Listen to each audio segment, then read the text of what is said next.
Oh, now it says it's live. Oh, sweet. Are we live? I don't know what just happened, but we had this amazing conversation, right? Gosh, you guys missed all the info. All the good stuff. I mean, absolutely fantastic. And you give away the winning lottery numbers. Right. Amazing show, everybody. Thank you so much. All right. Oh my gosh. All right. Does that mean that means I'm not late? So that's good. No, we were not going to get started without you, Greg. Are you kidding me? So now that you guys can hear everybody, hey, Alexandria. Okay. Now I think we should just do a quick recap because I want to be cognizant of the time. We're already at 1:12. Ladies and gentlemen, good morning, good afternoon, good evening. I'm Ray Orsini, founder and CEO of MMN, MSP Media Network, and OITVOIP, and I'm joined by three industry thought leaders, amazing, smart people that I rely on for advice on a regular basis. And we're going to talk about automation, how that affects you. Starting off top left, Mrs. Tara Rummer. How you doing, Tara? I'm doing great. Better now that we're live. There we go. Yeah. You know, it's the show so nice we did it twice, right? So Tara Rummer is Director of Community and Events over at ImmyBot, and also what's your title over at MS Networks? VP Operations? VP of Operations, but I'm actually transitioning out of that to be Immy completely. So. Oh, getting subsumed by the robot. I love it. Mm-hmm. And also joining me is Mr. Frank Gurney, Channel Director of Security Studio. How you doing, Frank? Doing fantastic. I feel like we're in deja vu right now, and so I won't tell them with my earlier joke. There you go. The white walls. And Mr. Greg Sharp, CEO and founder of ZenContract. How you doing, Greg? I'm very good, thank you. Was a little couple of minutes late, but because of this, now I'm no longer late or tardy, so I'm no longer in trouble. But it's great to be here and nice to see your faces again. Absolutely. Thank you so much for joining. So we were just talking about, prior to you guys being able to see and hear us, we were just talking about automation and how it affects MSPs and how it can add revenue, how the things to look for. Often we look at automation as a blank canvas. Where do we start? So I went through the dais and I asked, where do you start? What are the impactful things that are not going to have you tied up for 3 or 4 months trying to figure out how to do it? And guys, if you don't mind me summarizing, correct me if I'm wrong, but just to move along, Tara's response was, look at your PSA automation, your workflows, see what you can do in there. Frank came up with the marketing automation that we've seen, right? Whether you're doing a Orbit or a HubSpot or any of them, Hootsuite, any of the thousands of tools out there. And Greg, you came in with billing contract automation, which is right in the wheelhouse of ZenContract. Big fan of eliminating errors and just getting the right stuff out. Moving on to the risk, though, with great automation comes great risk. Tara, let's go to you, and then we'll wrap back around to Frank and Greg so everybody can hear. But Tara, so it's new to me. What risks do you look for when you look at automation? You're automating your workflows, you're getting communications out. Where are the pitfalls? So I think my biggest thing is, what is the program that I'm using? What's it taking from me, really? Like, does it have a backdoor into any of my systems? Or what other information is it getting that I'm not putting specifically in there? We are compliant with SOC 2 Type 2. So we have to do, I believe Frank maybe said this before we were on the air, we have to do all of those assessments with all of our vendors to just make sure everything's in line. But for us, that's probably the biggest thing. We don't want people to have access to things they really shouldn't have access to. It's pretty simple. Yeah, and that's one of the things that's quasi-dangerous with automation is typically touching multiple systems, not just a singular one, which brings its own area of risk. And Frank, you brought up the vendor due diligence and making sure that they have their things in place. What are you asking of the vendor? What are you looking for? SOC 2 Type 2, obviously, major thing, but what are you asking the vendor when you have someone new come up to you? Yeah, I think we really want to have an understanding of what they're doing in their business. And so we treat a vendor risk assessment very much like you would treat any risk assessment for any organization. So you look at, administrative physical controls. You look at obviously the internal and external technical controls of the business. And we really want to understand, how are they performing? Are they doing all the right things? And if you don't have a good understanding or you don't have a good feeling about that vendor, it's definitely a time to start to look at others. I think it's important, as Tara mentioned, the other thing is like, what are they connecting to in my systems? And so, you're pressing allow a lot these days. We do it on our phones and everything else. What are we allowing, right? So maybe it should be analyzed what all those things are that are connecting our networks together, because we know more than 50% of breaches come from third-party connections. So, that's something to be concerned about for sure. But you're not reading the whole EULA before you hit I accept or consent for your Who does, organization. right? Who does? Yeah, it's okay. I know all the MSPs are blocking organization-wide application consent for everybody but the admins, I'm sure. And if you're not, please go install SIP and go do it immediately. So, Greg, automation risk. I can't imagine something. Obviously, there's security risk, but there's also risk to the automation acting inappropriately or acting incorrectly, right? So contract renewals, the wrong items getting on there, renewing early or changing prices incorrectly. How do you mitigate these things? How do you keep an eye on it? So there's a decent amount of self-healing awareness that goes on inside some of the contract automation tools, and if there's not, there should be. But that would be checking against start date and end date in the PSA, which is always the main center of the truth. But Frank brings up some good points. Is that there's a good amount of pen testing and communication assessment that goes on between our integrations between ZenContract and the PSAs, Autotask and ConnectWise being the main ones that we connect with, and also integration into Office 365. There's quite a reasonable amount of rigor that you have to go through and then be rechecked on, and quite a lot of the large MSPs have checked that on our solution to make sure that the automation is not adding to their problem. Obviously, automation as a premise should really be helping you in reducing your workload and improving your compliance and accuracy. That's certainly what we see, but any solution that is not doing that, then it's not really up to scratch, is it? Absolutely. And Tara, when you're defining these processes, is it like a one and done thing? Is it that you have to go back on a regular cadence? How do you make sure this stays repeatable, scalable as your business evolves? So processes are never one and done. If somebody tells you they are, they're wrong. They're a growing document, and we go through them, pretty regularly. You pick a handful a quarter, but with our compliance, we have to do it at least once a year. So if you take it into bite-sized pieces, it's a lot easier than trying to do it all once a year. I think there's new requirements all the time. So yeah, I can jump in on that. I think that's a really smart way to go, Tara, is having a look at different processes maybe once a quarter. So let's say there's 40 in one particular area and going across 10, and just making sure it's still accurate, still compliant, it's still achieving its results, or more importantly, can it be improved? Because these things over time can get better and stronger and faster, and maybe in that little segment you can actually add some more automation into it. It's not necessarily, you wouldn't have know everything in the first run at it, so they're worth revisiting and improving. Well, and I'm a big fan of. I'm sorry, Tara, go ahead. I'm a big fan of making sure you have a process before you automate something. Darren and I actually talked about it this morning, because we are improving some of our processes currently for our MSP with billing and invoicing and agreements. And he's like, oh, but you have to learn the process first, because we have a new finance person. He's like, Tara will tell you, you're not allowed to automate this until you learn the process. So yeah, that's something we have internally. I've had it since my MSP days. Dean can tell you, and Alex can tell you, I harp on it a lot at OIT, where the process becomes the documentation becomes the automation. That's how we approach everything. One of the other things we lead by is process, not judgment. I want something simple, scalable, repeatable. If it was a good decision today, it'll be a good decision tomorrow. Not to say we don't review processes, but you want to make sure that it's applicable, and you want to make sure you're following it, right? You made a decision for a reason. One of my favorite examples is the Disney 3 p.m. parades, right? You go to Disney World, 3 different places in the park. You ask a cast member what time's the 3 o'clock parade. They will give you the same answer. They will never say it's at 3 o'clock, but they will. But Disney has a method for communicating it without making you feel stupid, which if we had to create a process for that, that's a very difficult thing, which is why I like that example.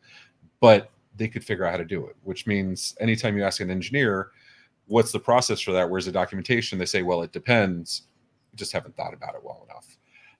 Frank, when you're going down and pulling on from Tara's comment about having the procedures first, is there a simple set of questions, or is there anything that applies to any automation task, the questions that you ask? Any two questions would be great. Yeah, I mean, I think if you're talking about documentation and processes, that where we're going with this, Ray. I think that it is super important because it is something that you want repeatable. You want every person in your organization to be able to sit in that seat if possible, right? And so, just in asking the questions there, I think that as long as you write them down and you have a set, I don't think that there's a specific question to ask per se.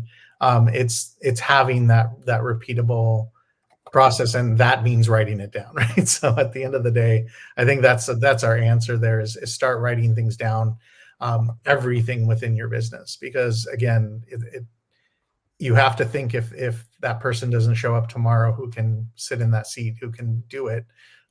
So I think that's super important from that perspective. So let me pose a question, Greg. Why are we automating something? Why do we care? And I realize it's somewhat of a softball question, but it's also a quagmire. So I figure it's worth asking. Look, it's one that we talk to our prospective partners all the time because contract automation's it's not sexy and it's certainly not something that someone wakes up in the morning and goes, I really want to tackle that question. And so we're obviously educating them a bit, and we talk about make money, save money, cut risk. And so make money is by automation and reducing time to do something so you don't have to go back and do it again. And that's a repeatable process. It helps you sort of get richer by eliminating some of the time that you're spending on stuff. Saving money is usually around mistakes. So when a contract goes out and it's got the wrong services or billing items or anything on it, and it goes out and results in a bill, then that creates friction, and so you're not getting paid as fast, and which creates larger debtor days, which follows on to harder cash flow for your business, that type of thing. And then cutting risk is if all of your clients are automatically on your master services agreement, your business is less at risk because there's implications of doing services for a business without an actual underlying set of rules of the game. And so you're implicating yourself in higher risk. So getting the accuracy of your business engagements is highly important. So you make money, save money, cut risk. So that kind of sums it up. That makes sense, right? You want to protect against the risk. You want to make money. You always want to squeeze that lemon, get as much out of your efforts as possible. Quantifying that, much like marketing, quantifying that is hard. Tara, you have all these. I'll use ImmyBot as a perfect example. ImmyBot automates a ton of things. My favorite thing being QuickBooks updates, but just because that's my PTSD from the MSP days. But that automation, how do you take it to management and say, I spent 6 hours developing this, it's a 2-hour project? Like, how do you go to management and say, this is worth this cost and time for us to automate this? So I think for us in going to like the MSP management, it's about, we work a lot with engineering companies and chemical industries, et cetera. And so they don't want their engineers to have downtime for anything. So for us, it's me showing them, hey, since we keep everything updated for you, we are mitigating the risks. We are, we hand them those reports. We hand them all our information in QBRs, which we do require of all of our clients. So it's getting in front of it and giving them why we're doing this. And hey, it might be a little bit of a headache on the front end we deployed ThreatLocker to everybody. Let me tell you, ThreatLocker gave everybody a headache for a little bit, probably because we didn't run the thing long enough. But it's just having those open conversations with your clients and letting them know ahead of the time that you're making things better for long term and you're making them more secure, I think. Frank, what about you? I mean, you and Greg, you guys are pitching automation, right? Mm-hmm. what's the value prop here? And it could be for your products or just automation in general. How are you getting it? Because I don't think there's a single engineer on the planet that doesn't understand the value of automation. Right. Unfortunately, they're also not the ones signing for the products and buying the services. So they have to pitch it to management. So I'd like to empower them to be able to go and speak effectively. How are you getting that value proposition across so that management can understand it? It's a great question, because in the MSP space, the cybersecurity stuff is fairly new. And so, in the way you sell that product and what you do, there's a lot of misinformation out there that's going on. And so I love this question because, for instance, risk assessment was truly a vCISO service. And we talk a lot about that in the cybersecurity world these days. And you'll hear a lot about that as you attend shows and events and things. And a lot of vCISOs even today use spreadsheets, right? And so how do you use that as a repeatable process, right? A spreadsheet. Okay, now I have to create something from that once a risk assessment is done. So I have to maybe I've created myself a template or something like that to report out what I've found. But that is not a quick process whatsoever if you're doing that manually for every single person or every organization that you're assessing, right? So, in our process, we like to say we sell hard work, even though everybody's looking for the easy button. There really isn't an easy button where all this stuff is concerned. We automate as much as we can. But you have to ask questions in a risk assessment. It's just something no different than the MSP's days. We had to do a network assessment, and it wasn't just running an automated tool on a network and that's my network assessment. The reality is, it's not. How do you understand? How do you understand when was the last backup done, right? How often do we back up? How do you know how fast someone is able to boot up their machine? Things like that, right? So some type of automation there doesn't always work completely. Some things are great. In a risk assessment, it's much the same. We have to ask questions. Once we're done with that process of asking questions and understanding what's happening in that environment, then a lot of the rest can be automated. So all those reports we're talking about, scoring it, so it's something that people understand. And then on top of that, building out a roadmap of project work. So we can automate all of those pieces that truly in a manual process would be just, hours and hours and hours and hours of work. Yeah, so it becomes a hard thing of defining where the most meaningful actions are going to take place, right? That's why I love automation. I want to automate the mundane, the droll, and I want all my interactions with the client to be meaningful ones. If I got to get on a phone, get on a video, whatever, or be in person, I want it to be something meaningful, not something holding a screwdriver, typing on a keyboard. Greg, before I go to you with the same question, Ryan in the chat asks, what did Greg say again? Automate to make money, save money, and what was the last one? Do you remember? Cut risk. So eliminate risk. There you go. Yeah, thank you, Brian. Brian jumped in too. And also, it's a good time to remind you guys that this is being recorded, and Channel Program will put out the recording afterwards. So, and maybe it'll include our first round of the beginning of the episode. We'll see. So, Greg, help me here. You've heard the other panelists. How do you convey value? How do you get that understanding from the other party when you're trying to espouse the benefits of automation? Yeah, look, we're all about getting the contract accuracy correct, and so we want to make sure everyone's got an MSA. We have an MSA manager. It gives you a score out of 100. So if you have 100 clients and 95 of them have got your MSA and have got it signed, it gives you a score of 95. None of it's particularly complicated, but it's an easy area to see, is my business protected? And do you want to automate the process of sending out those MSAs? And if I'd like to, I think everyone on this call, and I can say this with some heart because I come from the MSP background, having done it for 25 years. If I wanted to update my MSA to all of my clients, I think we had 170 before we sold. There was a couple of week process sending it out by email and making sure they were signed and then storing them and all that type of thing. So our MSA manager handles that from end to end and gives you a score so that it's identifiable as to exactly how you are being measured and how I'm improving. And the same thing with renewals. It will give you a score back as to whether you're getting accuracy with your renewals or missing them, and allowing you to get more accurate. And I think that's probably a long-winded way of saying, how do you convey value is, would you like to get to 100% contract compliance? Would you like to be accurate with your customers? Would you like to be viewed by your customers as on the ball, using technology in a great way, making sure you're accurate, making sure both parties are protected, and you can really take the lead using some of this automation to make your MSP stand out. And that leads perfectly into our next topic of, what are some common problems with contract creation execution? You hit it right on the head. It's, you need to make some changes, and you want your MSA to be universally applicable. I don't think most of the MSP attorneys agree on that. But doing it effectively, efficiently is very, very, very difficult. What about, Tara, I want to ask you this, because you started with the PSA, and the PSA is generally where we're doing, at least in my days of using Manage and other PSAs, that's where your opportunities live. That's where your leads live. That's where your contracts live.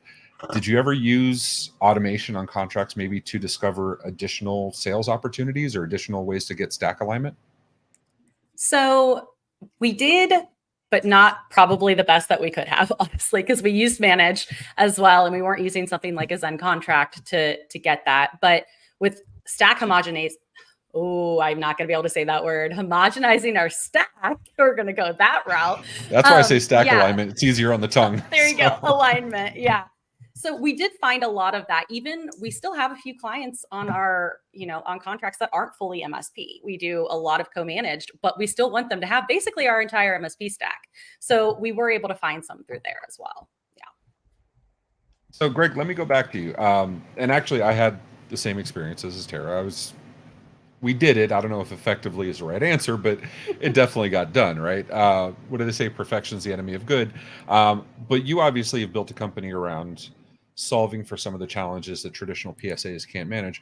What are the benefits of using a specialty tool like ZenContract to solve these challenges? The biggest thing you get straight out of the box, Ray, is a process to follow, right? So we have an MSA with a service schedule.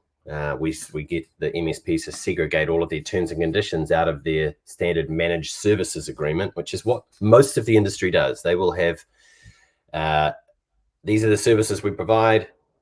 These are the services, the costs that they're going to be charged. And here's all of our terms and conditions. And they send that out every single time.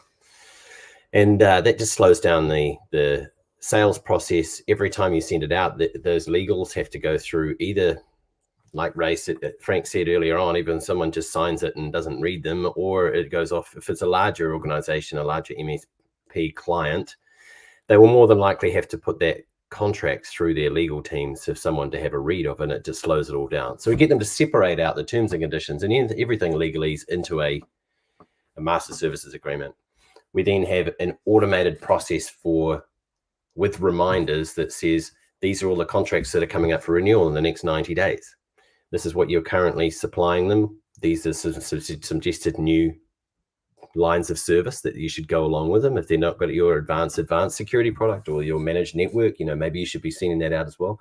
And it automates the process of sending those out. But what's great about it is it's automation, but it's not just blind automation. It's automation. It's kind of like going bowling, temp bowling with those guardrails up on the side, because it gives a process to your MSP account management team, your sales team, to be able to follow automatically. So you end up with a repeatable outcome. And one of my mentors always said to me, Ray, is good business is built on repeatable process. And so you always know that the contract's signed by both parties. You know that it's always stored in your SharePoint infrastructure. You know it's always referenceable. You know it's accurate. All of the things that we would have loved when we were just doing them by Word documents and sending them out and negotiating by email and then never storing them in the right place. It eliminates all of that risk to your business. So you get a good repeatable process.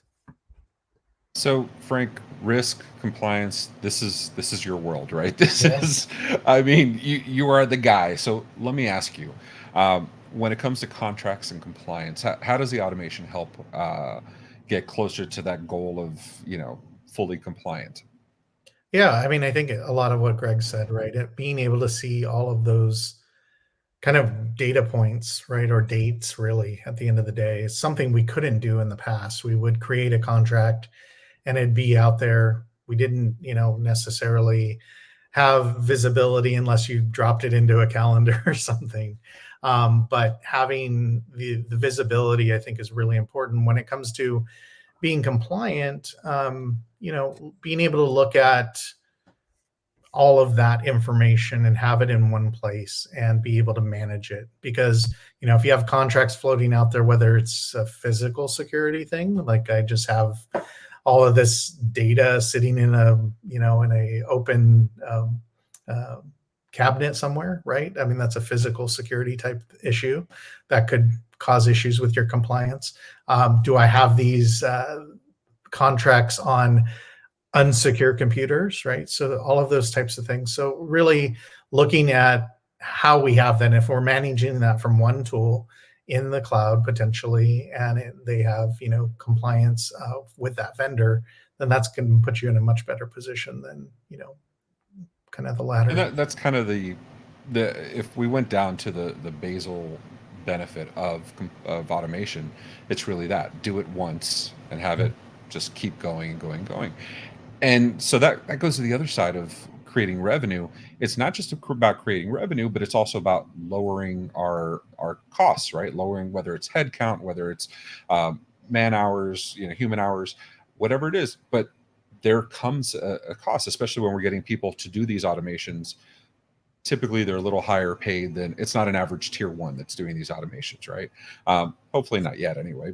One day, maybe. Tara, VP of Operations at MS Networks, I imagine you had to worry about headcount and resource management and total cost and all that stuff. How does automation help? How did automation help you in those arenas? I still worry about it. Let's be honest. Not something I stopped worrying about. Never goes away. Yeah. So for our MSP specifically, when we put processes in, and that's actually why they moved me into the operations role, we saw a jump in our profit. And then when we started actually automating things, we saw another jump, and we never had to increase our headcount. And I would tell people, and I thought it was normal for other companies because we are so automation focused. We're very automation forward as an MSP, obviously, because we spun off the SaaS product. But it's something that I've realized recently other companies aren't doing.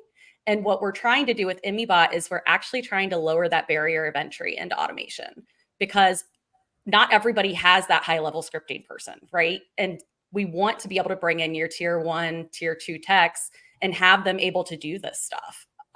Because you don't want your highest paid person really working on like imaging and deployments. That's not a really good high use of time, honestly. But for us, it's been great. Stare at the status bar the entire time. Are you kidding me? I love watching progress bars. Are you kidding me? One of my favorite things is I was installing, this is before Immy existed. I was installing Windows on 2 laptops, and I have a picture on Facebook. That's how far back this goes. And on one laptop, it says, getting things ready will be available shortly. And then on the other one, same window, but it says, this is going to take a while. It's like, talk about conflicting messages here. Yes. Yeah, it's the fun stuff. Let's see, Dean, just because I kind of, speaking of compliance and risk, I leaked some of the questions I was going to ask in the regular chat. Dean says, only because I know you're going to ask Tara, but during one of the massive merges, Immy let us lift and shift tools with a few clicks, which meant that I could have a single automation engineer do the entire tool shift. See? Hey, that's a win, right? Back in Dean's MSP days. Yeah. All right. So what I go ahead. What I told the devs when we started building Immy, they thought developers were their target market. And I straight up was like, I am the least technical person in this company. If I cannot deploy software, we're targeting the wrong person. Like, I need to be able to do it. That's when we kind of transitioned our focus. Oh, yeah. That's actually something we hold true at OIT and MMN is once documentation is created, I want somebody non-technical, non-experienced, non-trained to be able to follow it. That's the base requirement for it. Greg, you live in automation. This efficiency has to equate to saving some account management time, saving some sales time. Where do you see the most efficiencies gained here? So we're what we're seeing across the MSP client base that we have already is pretty commensurate with what we had in my MSP a couple of years ago when we sold it. You know, we were spending around about 55 hours a month just managing existing contracts, nothing to do with new opportunity management or going and cross-selling or upselling, just managing the existing ones. And so once we built the system and implemented it, that went down to 1.5 hours. So you're getting that, you know, significant saving in time, but you're also seeing accuracy go from being 40% accurate. An accurate contract in our world is one that is got the right services on it, the right billing on it, signed by both parties, and it's referencing the master services agreement. You know, ours was only 40%, and as soon as we had a system like this in with rules to follow and automations there and reminders going off, you know, it went right up to 99%. So those are the two things that are really important. And we used to have a commercial ops person, quite unamazingly, really. Actually, she ended up being in charge of our automation and making sure, identifying the next processes that we could automate inside our MSP. And like Tara said, we saw a real jump in profitability. And that was one of the main reasons when I sold the MSP, we split out ZenContract, because I think it was applicable for many other MSPs. And obviously the automation that we have is on the front side of the business. It's dealing with customers and their contracts and making sure they're signed and things. There's many other areas of automation to be done. But we saw such a jump in profitability and no extra headcount by undertaking this wider program of work, which I know we're deeming as opportunity, as automation and process automation. But once you start down this journey, you do your first little thing and you get a win, and then you do a little bit more and you get another win, and it really starts to snowball. Absolutely. And one of the things I should bring up is that not everybody sees automation as a benefit, right? There's a certain subset of employees that see it as, this is taking my job away. I personally don't feel that way, because I feel that, again, take away the meaningless interactions. I'm sorry, staring at a status screen is not a meaningful interaction. And train the employee up to do more meaningful things. Usually you have more time because of automation to train people and develop staff internally. But there are going to be some staff that look to leave because automation is happening. Frank, that's right in line with risk, in my opinion, right? Because you spend a lot of dollars finding and hiring the person, training the person, giving them access to your internal knowledge and clients and systems and resources. And now that font of information is possibly going to leave. Any tips on how to identify that, how to identify employees who are looking for growth or other things elsewhere, and maybe ways to keep them? Yeah, the funny thing is, in our world, I think it's almost the opposite, right? Because the automation can help an employee so much more, especially, you know, I was talking about spreadsheets and manually creating reports and creating roadmaps and action items to take. That means that you can deal with many fewer clients, right? You as an employee don't have as high of a value if you can't bring in as much revenue. So the reality is, the automation that we provide, at least through risk management, is helping employees understand that they can bring more revenue in as an employee. So the VCSOs really can handle more business, which is a really nice thing. So it kind of is the opposite of that. Now, I think AI is a whole nother topic, right? And so, you know, that's one of those things that's coming in and really playing with a lot of people's heads as far as, you know, could this take my job, or could things like that? And, you know, but I think at least in our world, from compliance and risk and that sort of thing, automation is only helping. You know, and there's less of that, you know, feel of like, that's going to take my job, because it's not a complete automation. And I said it earlier, we sell hard work, right? It's a professional service that they're providing. So their knowledge, once they've done or take someone through that assessment, is really beneficial. And AI is not going to do that. It's not going to be able to ask the right questions every time. Can it get there someday? I don't know. But, you know, that's a big one.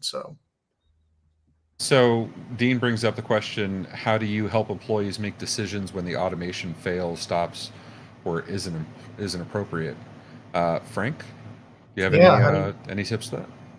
Yeah, and that comes down to being a subject matter expert, being an SME, right? I mean, that's why we all kind of live this world. The more that you can learn and understand, and be knowledgeable in the subject matter, you're the one that holds the value, right? It's not the tool, it's not the automation, it's not the AI, it's none of those things. It's you as a person, and we use all of those things as tools to help us do our job better. But at the end of the day, you're the one who should be able to answer those questions and ask the right questions to your customers and your clients, I think. What about you, Tara? What do you say here? So this is going to go back to why I say you have to have a process before you have automation, right? Because automation isn't flawless.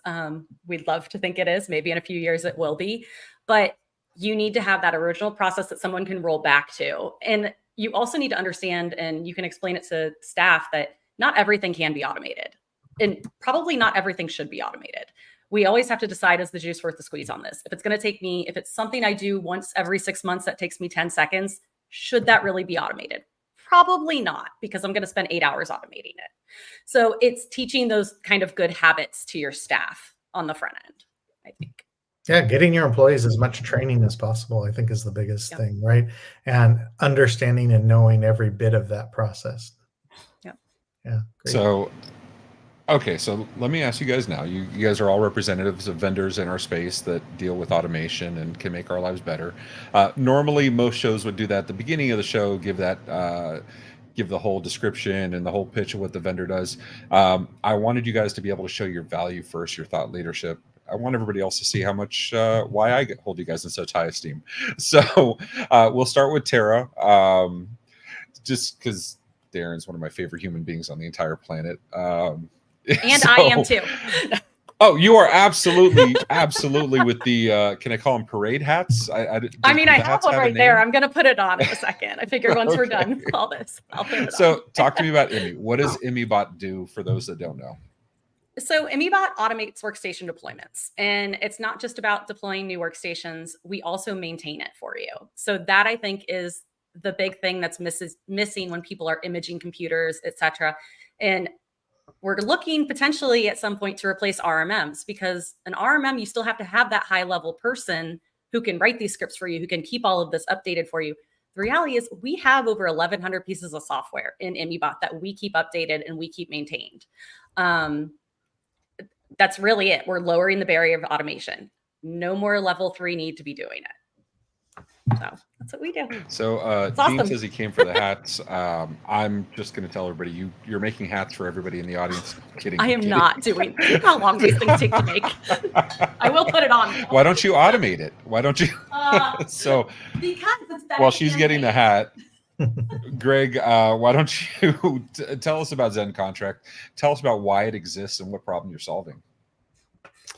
So I think that I've probably mentioned a couple of times, Ray, that I've been in the MSP game for a while. We identified that we were low on accuracy for our contracts. We wanted to make sure that we could get more contracts and upsell and cross-sell, not miss any reminders, making sure that all of our MSAs were out and signed. If we wanted to get any update to our MSAs, well, there we go. I can't keep up with that sort of hat. But making sure that you're mitigating your risk, and but more importantly, you're reducing all of that time, which is sucked into the world of managing contracts and creating contracts and getting them out into the hands of people and getting them signed and stored in the right places. We wanted to eliminate a lot of that through automation and make sure the industry as a whole is a lot more protected. There's a lot less risk in the industry, and a lot more time can be spent on growing their businesses rather than managing existing contracts. I feel like Greg just teed it up for you, Frank. Right, exactly. I mean, you couldn't ask for a better lead-in than that. So tell us about Security Studio, man. Yeah, so Security Studio is a risk management platform. So we're a tool that allows MSPs really to start a whole new line of business, honestly. It's a new professional service that maybe they haven't been doing in the past.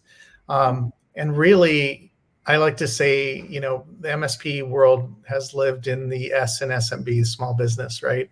And this type of solution really opens the M up, the medium-sized business, who today, much like the MSP, why they became managed service providers, they had to, they were the outsourced IT company for small businesses.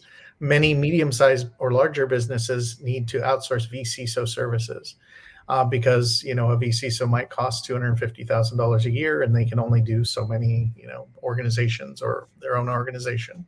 And so this is a whole new opportunity for MSPs to start down this road. The interesting thing is that risk assessment in itself is the first thing that anybody should do in a cybersecurity engagement.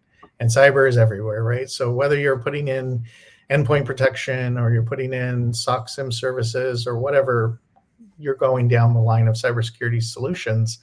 As I mentioned earlier, the first thing that you do when you go out to do a new managed service engagement is a network assessment. Well, in the same respect, when you go out to a cybersecurity engagement, you're going to do a risk assessment. And so we make that task easy. We teach our folks how to do that. We have a academy to train them to become vCISOs, which is amazing. And at the end of the day, that's not about our tool, but it's about the business side of things. So how do I become a vCISO and start this? And the last thing I'll mention in all of this is this: your customers think you're doing this for them. So that's the biggest issue that you run into right now. All the cybersecurity stuff, it's expected from the MSP client.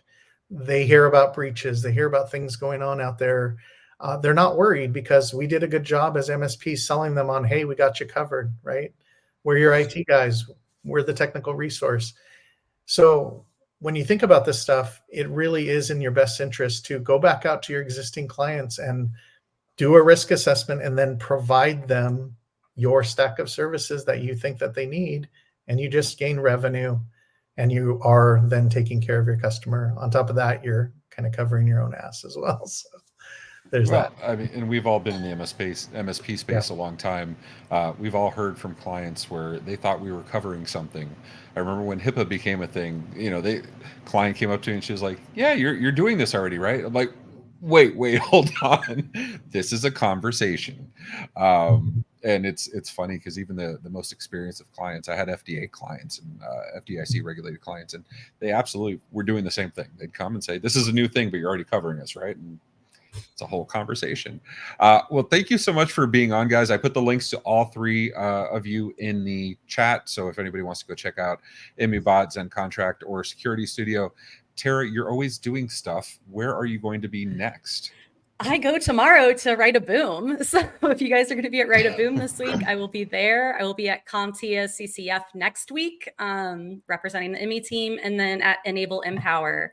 And we are doing, actually, since this is on channel program, if you've used ImmyBot, we're doing a giveaway for MSP GeekCon if you review us. Ooh. So we'll be at MSP GeekCon as well, and we're doing like an all expenses paid trip. So yeah. And I'm totally not going to steal that idea. And I swear I'm not stalking you, but I'll be at Rob and CCF as well. What about you, Frank? What are you doing next, and where can people find you? Yeah, thanks so much. Next week, I will be at MSP Summit with Astra Cybersecurity.